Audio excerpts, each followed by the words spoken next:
नमस्कार. मी मोरेश्वर. हाय Maharashtra YouTube news चॅनलमध्ये आपलं स्वागत आहे. मोठी बातमी आहे. सत्ता गेली की पुढारी कसे निष्कांचन निहत्ते होऊन जातात त्याचा नमुना आज तृणमूल काँग्रेसच्या सुप्रीमो ममता बॅनर्जी यांच्या रूपाने आपल्याला पाहायला मिळतोय. ममता बॅनर्जी बंगालच्या सुप्रीमो 1958 मध्ये ममता बॅनर्जी यांनी बंगालमध्ये स्वतःचा पक्ष स्थापन केला, तृणमूल काँग्रेस. या तृणमूल काँग्रेसला आता 28 वर्ष झाली आहेत. 28 वर्षांनी तृणमूल काँग्रेस आणि ममता बॅनर्जीची काय अवस्था झाली आहे ते पहा तुम्ही. ममता बॅनर्जीचे खासदार ममता दिदीला सोडून जात आहे.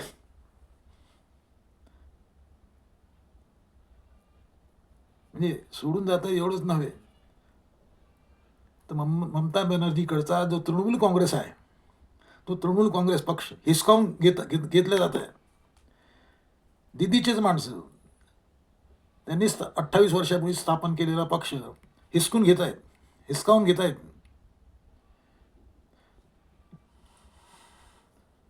तब्बल 3 निवडणुका जिंकणाऱ्या ममता दिदीला घरातूनच आव्हान मिळालं आहे. प्रचंड मोठं आव्हान आहे. आता पश्चिम बंगाल विधानसभेच्या निवडणुकीत ममता दिदीच्या पक्षाचा तृणमूल काँग्रेसचा पराभव झाला, दारुण पराभव झाला. त्याला महिनाही व्हायचा आहे. महिनाभरातच दिदीला वेगवेगळ्या आव्हानांना समोर जावं लागतं आहे. म्हणजे यांची दिदीची सत्ता किती पोकळ होती हे यावरून स्पष्ट दिसत आहे. या निवडणुकीत दिदीचे 80 आमदार निवडून आले होते. 80. त्यापैकी 5-6 सोडले तर सारे आमदार दिदीच्या विरोधात गेले आहेत. बंड पुकारलाय दिदीच्या आमदारांनी त्यांच्याच विरोधात.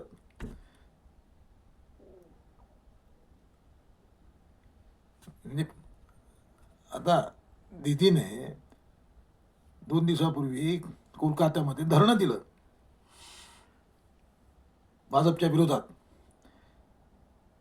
त्या धरण्याला दिदीचेच आमदार गायब होते. तेव्हाच संदेश मिळाला होता की काय होणार आहे पुढं. म्हणजे तृणमूल काँग्रेसमध्ये हाणामारी सुरू झालेली आहे. असली आणि नकली असा खेळ सुरू झाला आहे. म्हणजे महाराष्ट्राचं मॉडेल जे आहे ते आता बंगालमध्ये तुम्हाला पाहायला मिळतंय असं दिसतंय. महाराष्ट्रामध्ये एकनाथ शिंदेंनी शिवसेना फोडली आणि आपली शिवसेना ही खरी शिवसेना आहे असं सांगून निवडणूक आयोगाने दाद मागितली. निवडणूक आयोगाने शिंदेच्या बाजूने निकाल दिला. सध्या शिंदेकडे शिवसेना आहे, अधिकृत शिवसेना आहे. अधिकृत शिवसेनेचं निवडणूक चिन्ह धनुष्यबाण आहे. उद्धव ठाकरेंना हात सोडत बसावं लागत आहे. दुसरी गोष्ट म्हणजे उद्धवच्या बाबतीत जे झालं तेच शिवसेनेमध्ये जे झालं तेच राष्ट्रवादीमध्ये आपल्याला महाराष्ट्रात पाहायला मिळालं. पुतण्याने काकाच्या विरोधात बंड पुकारलं. स्वर्गीय अजितदादा पवार यांनी आपल्या काकाविरुद्ध म्हणजे शरद पवार विरुद्ध बंड पुकारलं. 40 आमदार घेऊन बाहेर पडले आणि सत्तेत गेले. तर अजितदादा आज आपल्यात हयात नाहीत. एका अपघातात दुर्दैवी त्यांचं निधन झालं. पण ते राष्ट्रवादीच्या बाबतीतही आता अधिकृत राष्ट्रवादी म्हणून अजितदादांची राष्ट्रवादी म्हणजे सध्या सुनेत्रा वहिनी त्याच्या सुप्रीमो आहेत, अध्यक्ष आहेत. सुनेत्रा वहिनीच्याकडे जो पक्ष आहे त्याला निवडणूक आयोगाने मान्यता दिलेली आहे. म्हणजे महाराष्ट्रात हे दोन मोठ्या बंडखोऱ्या झाल्या आणि दोन्हीला निवडणूक आयोगाने मान्यता दिली आहे. तसलाच इतिहास आता बंगालमध्ये घडू पाहतोय. बंगालमध्ये दिदीचे आमदार त्यांच्या विरोधात प्रचंड ताकदीने उभे राहण्याची कसरत करतायत. म्हणजे बंगालमध्ये नवा उद्धव, नवे अजितदादा तुम्हाला नव्या रूपात पाहायला मिळतील. म्हणजे 53 आमदारांचा आपल्याला पाठिंबा आहे असं बंडखोरांचा दावा आहे. म्हणजे 2/3 आमदार बाहेर पडले तर ते बंड ओके होते. इथे बंगालमध्ये 80 आमदार निवडून आले आहेत दिदीचे. त्यामुळे दिदीच्या विरोधात उभे झालेले बंडखोर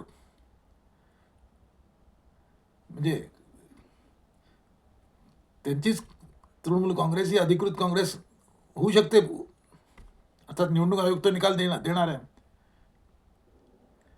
परंतु दिदीच्या विरुद्ध आमदार, दिदीच्या बाजूने आमदार नाहीत हे स्पष्ट झालं आहे. ते धरणं झालं, त्या धरण्यामध्ये मोजके आमदार दिदीच्या बाजूने उभे होते.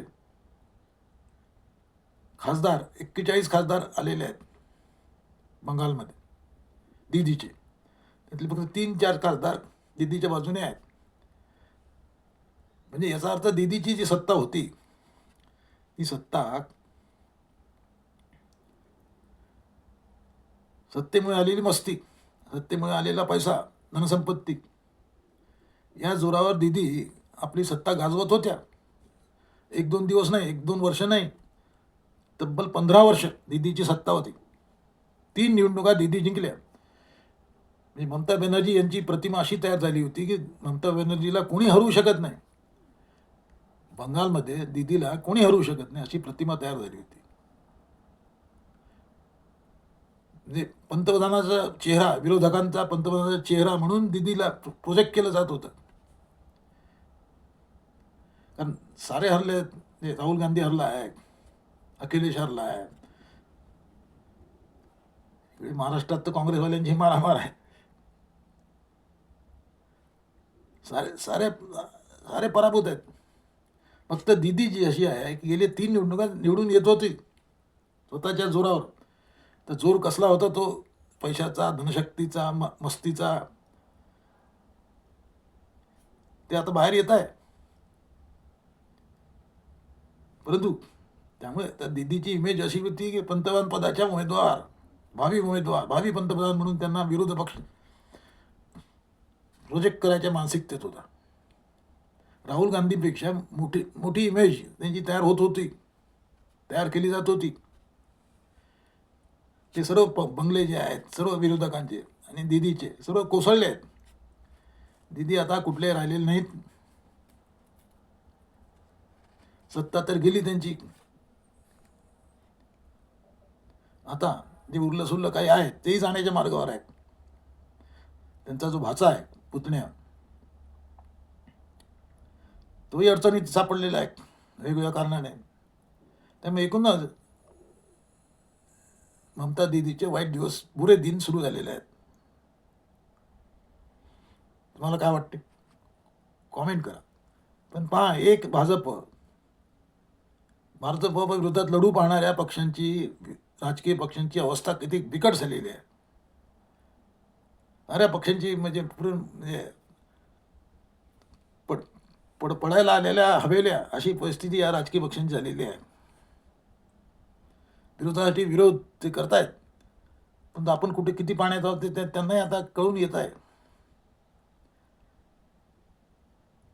तुम्हाला काय वाटते? कमेंट करा. नमस्कार.